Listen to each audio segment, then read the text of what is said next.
Subscribe பண்ணுங்க என் அன்பான நண்பர்களே. ஒரு சிறிய கிராமம் கருங்காடு. அந்த கிராமத்தில் ஒரு விசேஷமான விதி உண்டு.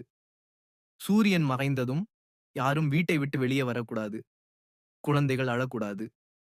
நாய்கள் குரைக்கக்கூடாது. விளக்குகள் அனைத்தும் அணைக்கப்பட வேண்டும். ஏன்? இருள் விழும் நேரத்துல அவன் நடமாடுவான் என்றது பெரியவர்கள் சொல்லுவாங்க. அந்த கிராமத்துக்கு ஒரு நாள் கார்த்திக் என்ற இளைஞன் வந்து சேர்ந்தான். அவன் ஒரு ரிசர்ச் ஜர்னலிஸ்ட். மந்திரம், பேய், டெவில் இதெல்லாம் அவன் கண்கள் வெறும் நம்பிக்கை கதைகள். இந்த மாரி கதைகளுக்கு பின்னாடி ஏதாவது உண்மை இருந்தா, அத வெளிய உலகுக்கு கொண்டு வரணும் என்பதே அவன் எண்ணம். முதல் நாளே கிராமத்து மூதாட்டி ஒருத்தி சொன்னாள், "மகனே, மாலை 6 மணிக்கு மேலே வெளிய போகாதே." அந்த நேரம் இருள் அவனுடையது. கார்த்திக் சிரித்தான். "டெவல் அண்ணா, இப்போ 2025 பாட்டி" அப்படின்னு சொல்லியும் விட்டான்.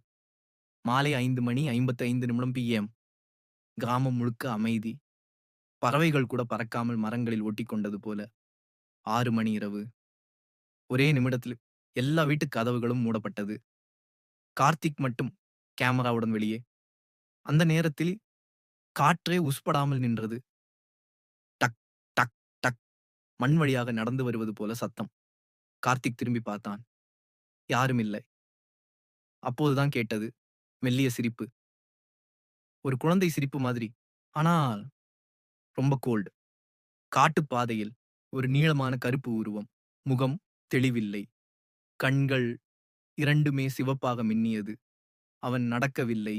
மிதந்தது. கார்த்திக்கின் கையில் இருந்த கேமரா தானாகவே ஆஃப் ஆகிவிட்டது.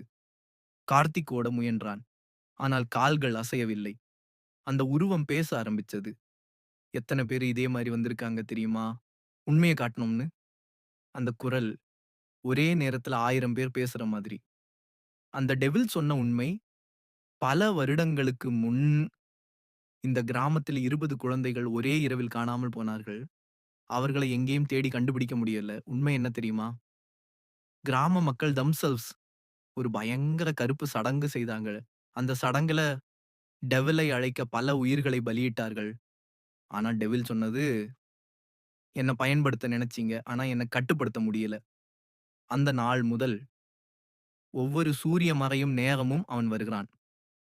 கிராம மக்களின் பாவத்தை நினைவுபடுத்த டெவில் கார்த்திக்கிடம் நெருங்கி சொன்னது, "நீ வேற யாரும் இல்ல. அந்த சடங்கில் பலியாகிய ஒரு குழந்தையின் மறுபிறவி." கார்த்திக்கின் நினைவுகள் திடீரென வெடித்தது. தீ, அழுகும் குழந்தைகள், இரத்தம். அவன் அலறினான். அடுத்த நாள் காலை கருங்காடு கிராமம் இல்லவே இல்லை.